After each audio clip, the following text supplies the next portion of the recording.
I was a childhood bullying victim. I was bullied in grade school, junior high, high school, and even into college in my adult life. And I learned to not let these past experiences destroy me, defeat me, or define me. Instead, I let them strengthen me.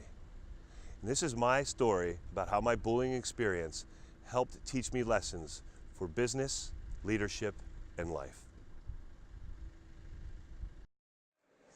I'm going to tell you a story. I'm going to tell you a story about a little boy.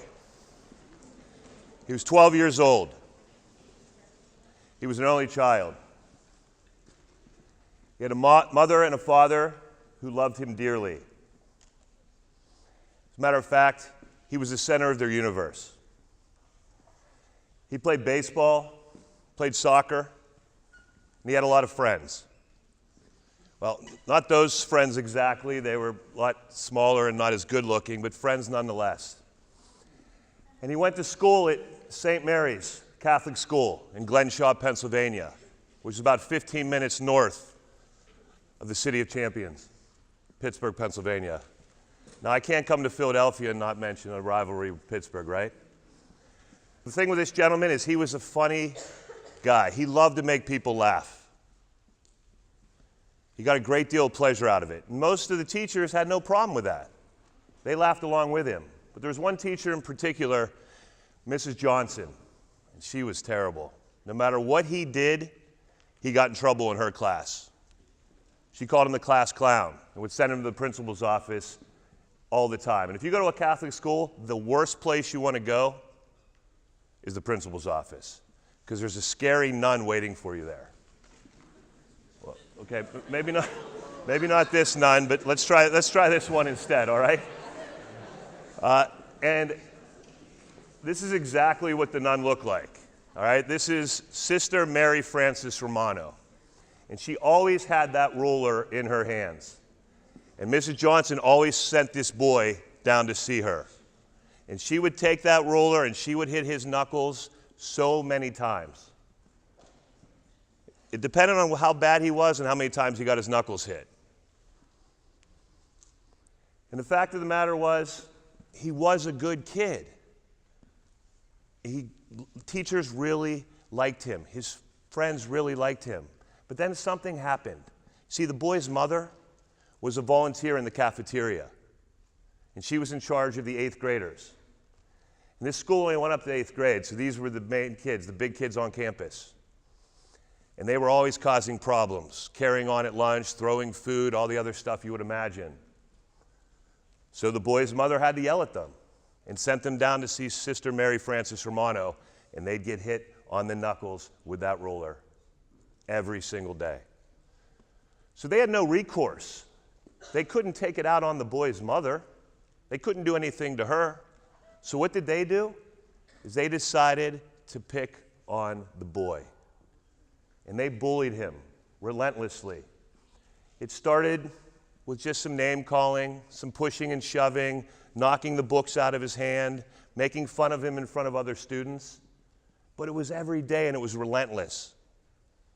It got so bad, the boy was afraid to go to the boys' room by himself for the fear that he might see one of the kids in there. So he would find ways to avoid them. He would stay after class, clean erasers, wash down the blackboard. And yes, there actually was a time when you needed to clean erasers and wash down blackboards. But the only place he couldn't avoid these kids was during recess, because all the grades were together.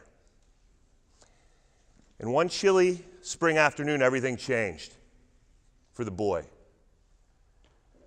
He was there playing with his friends, and a menacing group of 8th graders came walking toward him. And that's pretty much exactly how they looked. And his friends dispersed immediately. And the 8th graders gathered around him, formed a circle. One of the 8th graders grabbed the boy's arms, pulled him behind his back.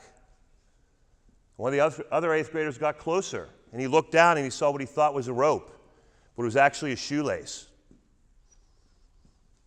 And the 8th grader took that shoelace and was preparing to wrap it around the boy's neck. Somehow the boy was able to get his arm, or his wrist, right up against his neck just as the shoelace ran around his neck. But the boy tightened it, and he could feel the air leaving his lungs. He could feel himself getting nauseous and getting close to passing out. He doesn't know how long it happened, 30 seconds, maybe a minute. But another teacher came over and broke up the group, and the boy fell to the ground. As the teacher approached, he was shaking, sobbing, gasping for breath. She helped him to his feet, and she gasped in horror as she looked at his neck and saw a huge welt on the boy's neck from where the shoelace had cut into his neck. The boys were suspended. They weren't expelled, they were suspended, and were given specific instructions not to touch the boy the rest of the year. And they did leave him alone. But the boy and his parents made a decision that he was not going to stay in this school any longer. And that's when he transferred to Shaler High School, which is a school similar in size to this one. The boy faced two problems. The first was he was the new kid. Any of you guys ever been the new kid? Yeah. And if any of you have ever seen the movie Rudy, there's a line in the movie where he says, "You're 5 foot nothing, 100 nothing." And that was this boy. So even though he knew some of these kids from playing sports with them, he was a new kid and he was small. So you know what happened next? He got in fights. When you're 5 foot nothing, 100 nothing, the last thing you want to be doing is fighting anybody. But they wanted to test the kid, see what he was made of. So he had no choice. And he lost every fight. But then something happened that would change the course of his entire life. He was about to experience the worst emotional and psychological bullying that he had ever imagined. And it started with a throwaway comment here or there. Someone would say, "Look how big your head is." They'd make him move his head when he was in class because he'd say he was blocking the teacher and they couldn't see. If they were outside, they asked him to move because his head was too big. He was blocking the sun. And then, next, told him he had a big nose. Every time he would turn, everyone would duck because they said his nose was going to hit him. And the last thing they focused on was the size of his ears. They called him Dumbo. Even a teacher at one point called him that. Said he looked like a car with the doors open. And what started to happen, it was like a brush fire. Started with one kid, then a handful of kids, and then 20 kids. And every class the boy went to, someone would make a comment. Every time he heard a comment about one of these three things, it was like little cuts, little paper cuts, but they were all over him. It was the absolute, and the worst part about it was the boy didn't even notice these things. And he looked in the mirror, he said, "Hey, I'm not Leonardo DiCaprio, but I'm not ugly." But after the boys would say this, and the girls too, it wasn't just boys saying it, it was girls as well, and after they would say this to him, the only thing he would see when he looked in the mirror was a big head, a big nose, and big ears. Imagine what that does to someone when you're struggling with your confidence already. It was worse on the bus. You see, when he was on the bus, and this, you guys might not believe this, but there was a time when you didn't have phones, and you couldn't watch the new Taylor Swift video on YouTube on your ride home. Or you couldn't tweet or text or Instagram or get your streak on Snapchat. You actually had to ride the bus. And for that 15 minutes, these kids did nothing but pick on this poor boy.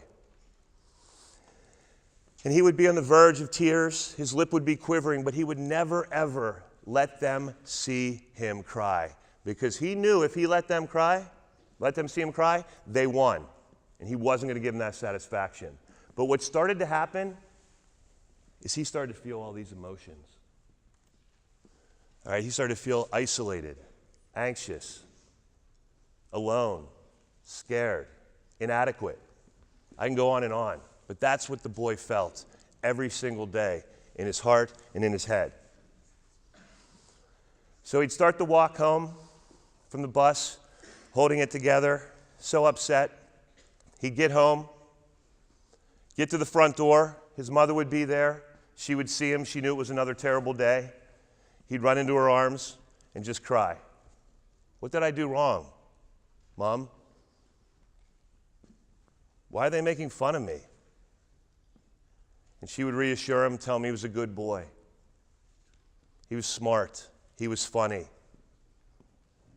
And then she'd make him a plate of cookies and milk, and for that moment, everything was right in the world again.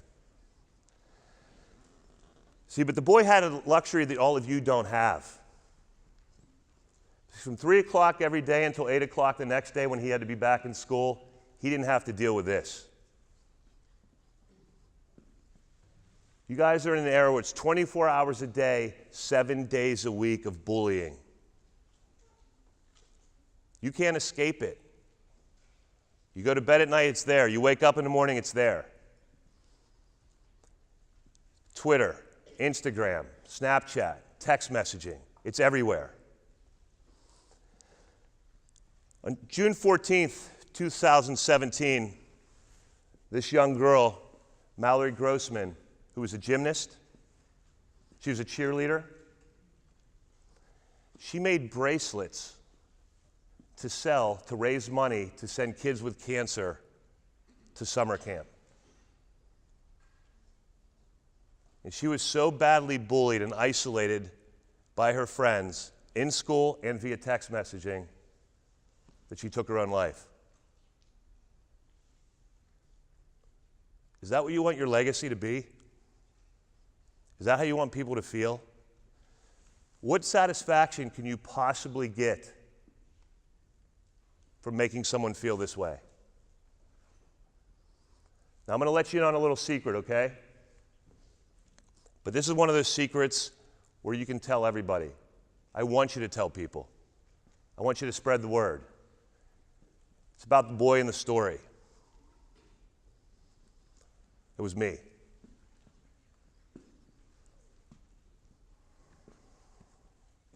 I was very badly bullied through grade school, junior high, high school, to some extent college, and even as an adult.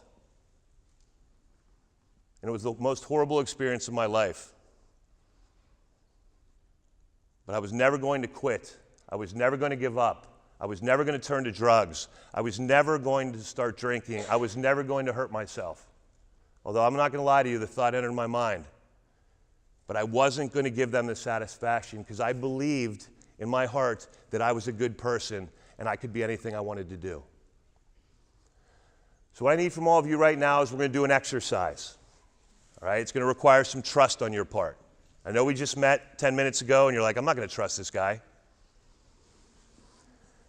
But I'm going to ask you to do something, and I want you to do it with no fear of repercussion. There's no consequences for your action. You're not going to get in trouble. I want you to be completely honest.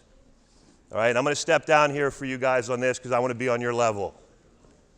All right? I want you all to close your eyes.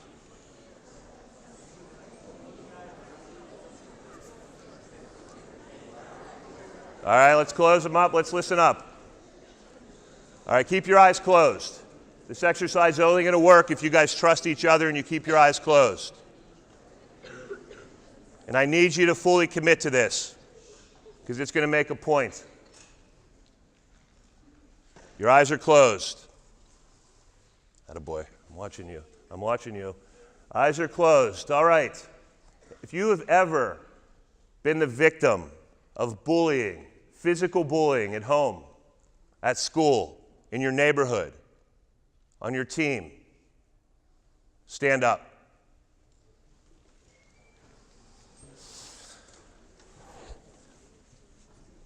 If you have ever received a text message, if you've ever had someone post a disparaging picture of you, if you ever had someone make a negative comment about you on Instagram, Snapchat, Twitter, or text messaging, stand up.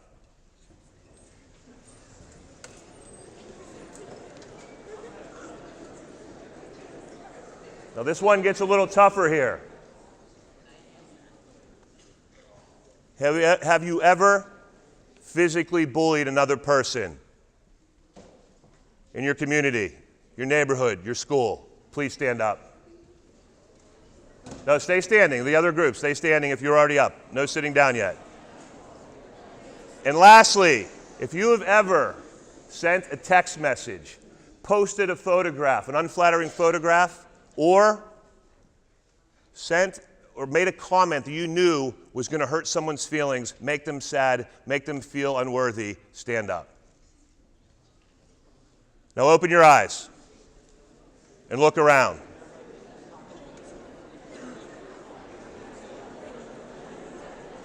You guys are not alone. You are not alone. Everybody is going through the same thing as all of you are. And it's critical that you understand that and you do not give up. You need to find someone to talk to. I don't care if it's a parent, a sibling, a friend, a teacher, a coach, a priest. Your life is incredibly valuable. It's a gift. And it helps to know that you're not alone. You can sit down.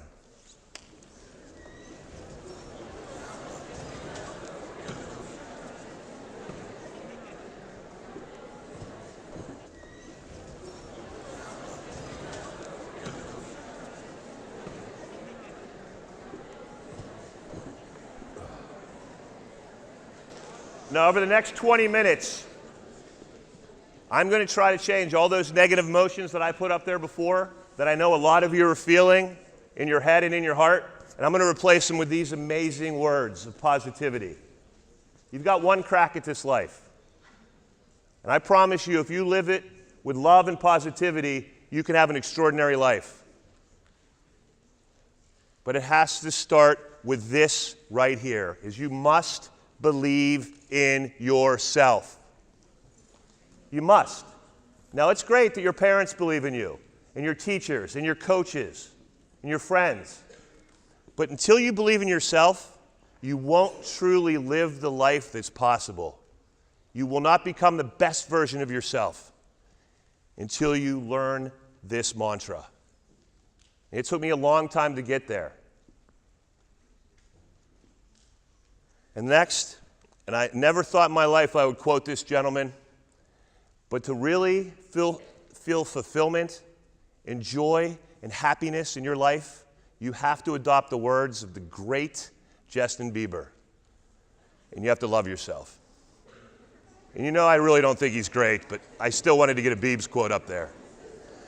But the fact of the matter is, this is the absolute most important thing in life. Love yourself.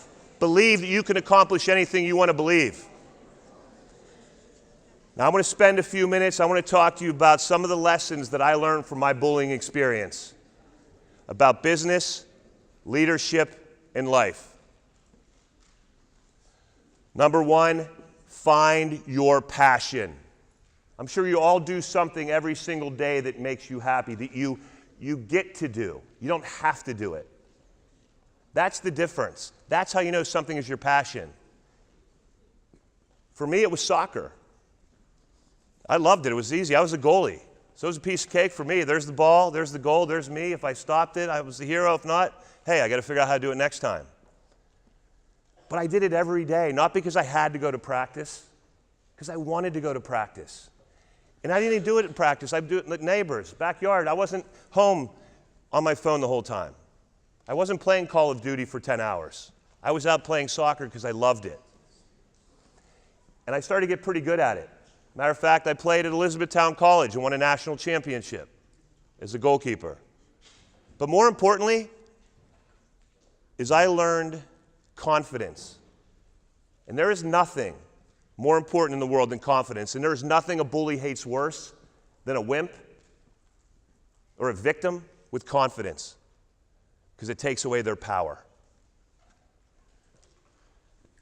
You've got to learn to take risks in life. This is an amazing quote by Eleanor Roosevelt. Do one thing every day that scares you. You've got to find a way to step outside of your comfort zone. I know it's safe in there, it's warm in there, it makes you happy. But everything wonderful and magical in this world happens once you have the confidence to step outside of your comfort zone. I did everything in school. Not because I necessarily wanted to, because I needed to find people that made me feel that I was worthy. Because the people I was spending the most time with, they made me feel terrible. So I did the morning announcements. I worked for the yearbook. I wrote for the newspaper. I did play-by-play at the high school football games. I did introductions for the basketball games. You can hear the voice, right? I mean, I should definitely be on radio. Matter of fact, my college communications professor told me I had a great face for radio. So I had to deal with it my whole life. But the fact, I'll let you guys think about that one for a few minutes. But the fact of the matter is, I did all those things. In my senior year, I was chosen to be the MC of the talent show. And I got to stand on stage just like this in a tuxedo. I looked good, had a great hair day. And I thought to myself, you know what? I made it. You didn't beat me. I'm standing up here in front of all you that tried to break me down, telling you what? I won. And you lost. And that right there was something they called a tipping point. And that changed the entire direction of my life. I knew I could accomplish anything I put my mind to. Next, never, ever give up. Great things take time. You guys have barely put the paintbrush on the canvas of creating the masterpiece that will become your life. What you look like now and what you feel like now will not be the same in 1 year, 3 years, 10 years. Allow yourself time to blossom and become the person you're meant to be. When I was a freshman in high school, I was 5'4", 130 pounds. I graduated, I was 6'1", 220 pounds. You don't think there was a few kids I wanted to go back and visit? Say, remember me? Don't give up. Allow yourself the opportunity to blossom. There's amazing things that are going to happen to you. You have to let them happen. Don't let other people dictate the person you are going to become. Next, and this is the hardest thing in the world, and I know this is a fact. You cannot control other people. I promise you that. I've tried. I've tried it personally. I've tried it in my career. You can't do it. But what you can do is you can control your reaction to them. Because if they try to pick on you and they see that you're not breaking, that they're not getting to you, then you're going to win. And they're going to give up. And they're going to go on to someone else. Because bullies aren't the brightest. They're not the most persistent people. They see that little resistance. They're like, all right, I'm done with this guy. I'm going to go find someone else. But to go a step further, there's absolutely 3 things, only 3 things in your life that you can control. And I want you to really think about this. This is deep. Your preparation, your effort, and your attitude. As I like to call it, your P.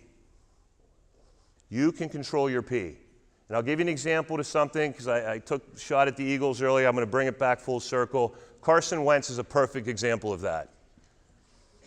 All right? He's a remarkably talented young man as a quarterback, potentially leading the Eagles to the Super Bowl.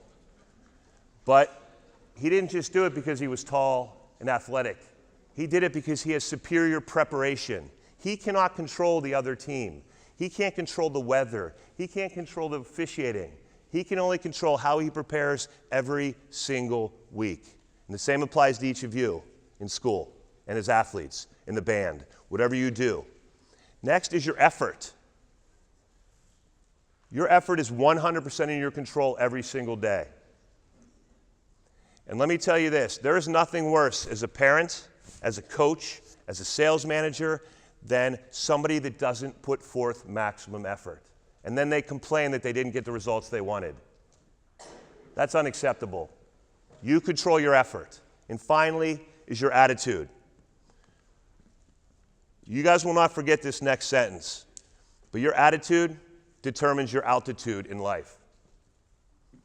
And whether you think you can do something or whether you think you can't do something, you're right. So control your P every day. Next, anger. Any of you guys angry? You have a lot of anger, sadness, frustration inside of you that you're carrying around? I know. Believe me, I had it inside of me for a long time. I'm sure some of it's directed at your parents, some of it's directed at your teachers, some of it's directed at your friends, but it's inside of you. And I'm here to tell you to let it go. Now, I always believe you need to have a little chip on your shoulder. Like Michael Jordan's a perfect example. He was cut from his basketball team as a sophomore in high school. I think he turned out all right. So you need to have that chip on your shoulder, but having a chip on your shoulder and having anger inside of you are two completely different things, because the anger will eat you up from the inside out. And I had mine for a long time. And about 6 months ago, a good friend of mine inspired me to go on to Facebook, do a live video and tell my bullying story. And I did. And I cried on camera in front of all my friends and contacts. And I got over 7,000 views. It was the most I've ever gotten. You guys have anywhere near that on any of your videos? No, I'm just kidding. But 7,000, and the reason it spoke to people is because everybody has had that feeling. But as soon as I was done and I turned off that camera, I just cried because I could feel the anger leaving my body. And I'm so mad at myself that I carried it around for so long, because I feel like I missed out on so many great things and I pushed people away who could have been so great for me. Next, laugh at yourself first. The one thing above everything else that I learned to do was to laugh at myself. Self-deprecating sense of humor. Because what I found, I said, all right, I narrowed it down. These guys are going to make fun of the size of my head, the size of my ears, the size of my nose. All right, I can handle that. So I started thinking of all the funny stuff that they could possibly say to me, and I would beat them to the punch. And then they would try to say something, and everyone else would be like, well, that wasn't funny. And they'd laugh at what I said more. And what happened was, it took away their power again. They had no recourse. Because if I'm funnier than them and my jokes about myself are funnier and I'm laughing at myself, what are they going to do? And this is a rough ride we got here, gang. Life is not easy. There's a lot of challenges along the way. And if you don't learn to laugh at yourself, it's going to be a lot harder for you. Don't allow the other person to win. Smile, laugh, walk away. This next quote is so powerful to me. You need to surround yourself with people who are going to lift you higher. We're in a negative world, gang. All right, I don't even watch the news in the morning. I don't pick up my phone for 30 minutes after I'm awake. I guarantee you the first thing you guys do when you wake up is check your Snapchat streaks. Is that, no? So what happens, you wake up and you're in a good mood. You're like, all right, today's going to be a great day. And then you get a text, or you see a comment that someone made in your picture that's negative or hurtful. You think that's going to change the direction of your day at all? Because now you're filled with anger and sadness and bitterness. Same thing watching the news. The first 20 minutes of the news anymore is negativity. It's sadness. It's violence. So remove those things from your life and remove people from your life that are the same way. You guys know who your friends are that are negative? And here's the craziest thing. As you start to get older, you're going to see this phenomenon take place. And maybe some of you have already seen it that have had success in athletics or music or academically. The people that are closest to you are the ones that are going to try to sabotage your success. They're going to see you pulling away from the pack, and they're going to grab onto your ankle, and they're going to pull you back down and tell you all the reasons why you're not going to be successful and you're not going to be the person you're capable of becoming. You know, I just did a podcast the other day where I talked about the fact that we are the average of the 5 people we spend the most time with. So look around at your 5 people. Are these the people that you want lifting you up? Now, I'm not saying abandon your friends. They can always be your friends. But are they someone that's going to be a positive influence on your life and lift you higher? If not, then you need to find a new group of people to spend time with. There's 3 things you should never break: promises, trust, and someone's heart. You have one thing in this world, and that's trust. If you give someone your word that you're going to do something or you're going to be somewhere, then you better make sure you do that thing or you be at that place. People need to be able to count on you. That's what friendship is. That's what business is. When you get into the real world, your word is all you have when you first get into a new company. You're building relationships with people. And you've got to build trust. Because trust, think about trust as a piece of paper. You crumple that piece of paper up, you can unfold it and put it down, But that paper is never going to look the same. And that's exactly what happens when you break someone's trust. And trust is a two-way street. You've got to make sure that you trust other people. And that's probably one of the other bigger regrets I have is because of everything I went through, I stopped trusting people. Because, you know, as I look back, and I'm sure some of you can attest to this, the people that hurt me the most throughout my life were the people that I let in and I was closest to. And I can imagine some of you have had some of the meanest texts you've seen, and some of the meanest comments have come from people that you consider friends. Because they know you the best, they know your weaknesses, they know your vulnerability. So do you really want to spend time with someone that's going to expose those? The answer is no. Everybody has a story. Never judge a book by its cover. We don't know why the bully is the way they are, and we don't know why there's certain people in our lives that are always negative or try to bring us down, but we know something happened to them. I mean, the most common thought is perhaps they were bullied when they were younger, so now they're turning around and bullying some other people. But chances are there's sadness and hurt and anger inside of them. In a perfect world, you dig deep and you find out what's hurting them, and you try to provide a solution.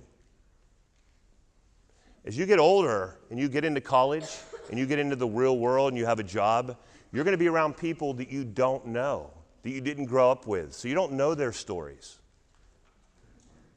And I challenge you to ask questions, to learn about them, to find out what makes them tick.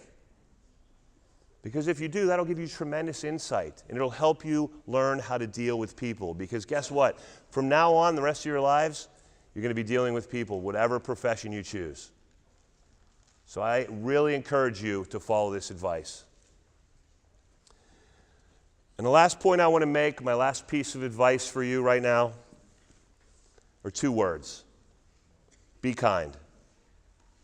It takes just as much effort to be mean as it does to be kind. But for some reason, a majority of us opt for the mean. Because we think it's easier? Do we get satisfaction from hurting other people? I don't think so. And it starts with little things. You can start, the great thing about being kind is it can start the second you walk out of here. You hold the door for someone. You say please, you say thank you. You tell your mother and dad how much you appreciate them. Write them a note, and not their birthday, not a holiday, just write them a note and say, Mom, I just want to tell you how much you mean to me. Or Dad, I wouldn't be where I am if it wasn't for you. But how about something on even a different scale? How many times when you're in the cafeteria is the same face looking across from you in the cafeteria serving you food? Have you ever said hello? Have you ever said their name? People love to hear their name. Have you ever said, hey, yesterday's lunch was great, thanks a lot for what you do? Seems crazy, right? But imagine how different that person's day would be if you did something as simple as that. And they turn around and do it for someone else, and so on and so on. You don't know how much you could have changed their life with a simple act like that. Now, obviously I went through a lot of difficulties in my life. And this one quote summarizes everything I experienced throughout my life. I did not let my past define me, destroy me, or defeat me. I let it strengthen me. And I challenge all of you to do exactly the same thing. Because there are going to be times where you're going to want to quit. You're going to want to give up. Because of what somebody else said to you, or what somebody else posted. And if you take a step back from that and realize this is one person or a group of people who in the grand scheme of things over life, they are a blip on my radar screen. But I'm going to let them extinguish the fire inside of me. I went through some incredibly challenging, hurtful, sad times. But everything I went through helped strengthen me as a man and gave me the confidence and the courage to stand in front of you and tell you my story and hope that maybe, just maybe, I can speak to you and I can make a difference in your lives. And maybe you can pay it forward and do the same with someone else. Maybe you'll think twice before you click the send button or before you post that comment. Now, there's a lot of options out there for you. As I mentioned, what aren't options for you are drugs, drinking, hurting yourself. Because you are so important to so many people. I don't want to see you destroy your life because someone told you you had a big head. And here's the great thing about it. My head, my nose, and ears are the exact same size they were when I was 13. My body just grew into them. So I'm glad I stuck around to see the finished product. But if you're ever in a point where you are scared and alone and you don't feel like talking to someone directly, these are some great resources for you. If you're ever at the point where you think you want to hurt yourself, call that number, talk to someone. And by all means, please, you can email me at bullied@ricksully.com and tell me your story, and let me help you as well. All right, so I have one more exercise for you. I need you to stand up.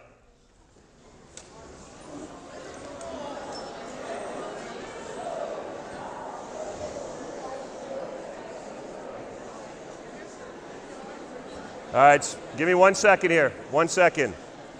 All right, this is gonna be super uncomfortable for a few of you, but this is me living life and saying step outside of your comfort zone. All right? What I need you to do is you have 4 options. Okay, you're gonna look at the person next to you, the person behind you, the person in front of you, and you can either shake their hand, you give them a high five, you give them a fist bump, or you give them a hug. But I want you guys to make a connection.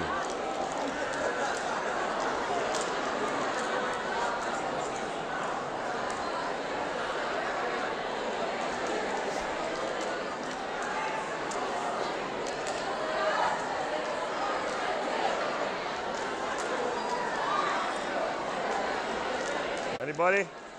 Hey, do I get one here? Here we go, man. Nice. All right.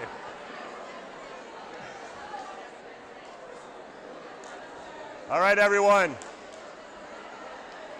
Just give me 1 more second here. I want to thank you guys. Listen up, guys, give me 1 more second. 1 more second. I want you to do me 2 favors when you leave today. 2 favors. First favor is I want you to live a life of passion. The second favor is go out there today and make a difference in somebody's life. I'm Rick Sully. Thank you, everyone, for your time.